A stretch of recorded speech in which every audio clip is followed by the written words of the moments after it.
उत्तर प्रदेश की सियासत में जबरदस्त हलचल मची हुई है। यह दावा किया जा रहा है कि जल्दी जयंत चौधरी बीजेपी के साथ गठबंधन करने वाले हैं और एनडीए गठबंधन को बड़ा झटका देने वाले हैं, जिससे अब अखिलेश यादव के साथ ही शिवपाल यादव भी टेंशन में आ गए हैं। यह दावा किया जा रहा है कि जयंत चौधरी 12 फरवरी को एनडीए में शामिल हो सकते हैं और इसके लिए बीजेपी और आरएलडी के बीच सीट्स पर बात करीब करीब बन चुकी है।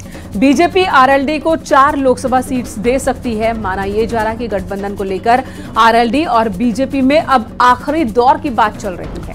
और इस बीच आरएलडी विधायकों को दिल्ली से बुलावा भी आया है, जिसके बाद आरएलडी कोई बड़ा फैसला लेने की तैयारी में है। और ऐसे में जयंत चौधरी के कई चुनावी कार्यक्रम रद्द किए गए हैं इसी बीच, और इंतजार 12 फरवरी का हो रहा है, जब जयंत चौधरी एनडीए के साथ जाने का आधिकारिक तौर पर ऐलान करेंगे। चलिए इसी पर आपको एक रिपोर्ट भी दिखाते हैं।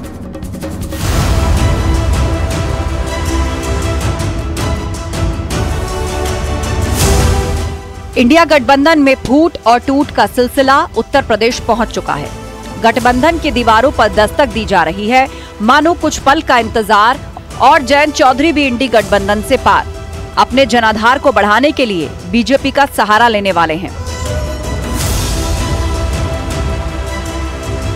दावा है कि अब आरएलडी बीजेपी के साथ चुनाव लड़ने का मन बना रही है और जयंत चौधरी अखिलेश यादव को अकेले छोड़कर बीजेपी के विजय रथ पर सवार हो रही हैं।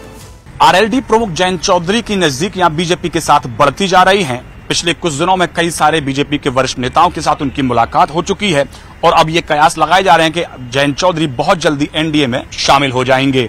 सूत्रों के मुताबिक जयंत चौधरी की बीजेपी से लगातार बात चल रही है। बीजेपी आरएलडी में सीटों पर चर्चा हो रही है। 3 से 4 सीटों पर बात बन सकती है। राज्यसभा की एक सीट पर भी बात हो रही है। मंत्रिमंडल विस्तार में भी मौके की उम्मीद। यह खबर उस समय आई है जब अखिलेश यादव ने राहुल गांधी के न्याय यात्रा को समर्थन दिया है। इसके तुरंत बाद जयंत चौधरी को लेकर दावे वादे किए जाने लगे। यहां तक कि बीजेपी के बड़े बड़े नेताओं जयंत के संभावित फैसले का स्वागत भी कर दिया।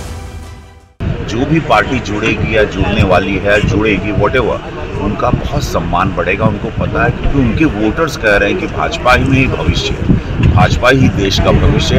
आने वाले 40 साल 50 साल भाजपा ही भविष्य और भाजपा के साथ ही सबका अस्तित्व और भविष्य अच्छा चलेगा। Matter an issue to be discussed between the two parties. However, I would welcome any party from Uttar Pradesh or anywhere else in the country joining the NDA to make sure that our NDA gets even stronger. Although Prime Minister has already announced on the floor of the House that NDA would be 400 plus in the next upcoming elections. यहाँ तक कि BJP के बड़े बड़े नेताओं ने जयंत के संभावित फैसले का स्वागत भी कर दिया। माना जा रहा है समाजवादी पार्टी ने आरएलडी को 7 सीटें तो दे दी, लेकिन उनमें से कुछ सीटों पर राष्ट्रीय लोकदल के चुनाव चिन्ह पर समाजवादी पार्टी अपने प्रत्याशी उतारना चाह रही है। इसको लेकर राष्ट्रीय लोकदल के नेताओं समेत जयंत चौधरी नाखुश थे, जिसके बाद बीजेपी से गठबंधन की चर्चा तेज हुई तो अब आरएलडी के विधायकों को दिल्ली भी बुला लिया गया। हालांकि समाजवादी पार्टी अब भी जयंत को अपना साथी बता रही है।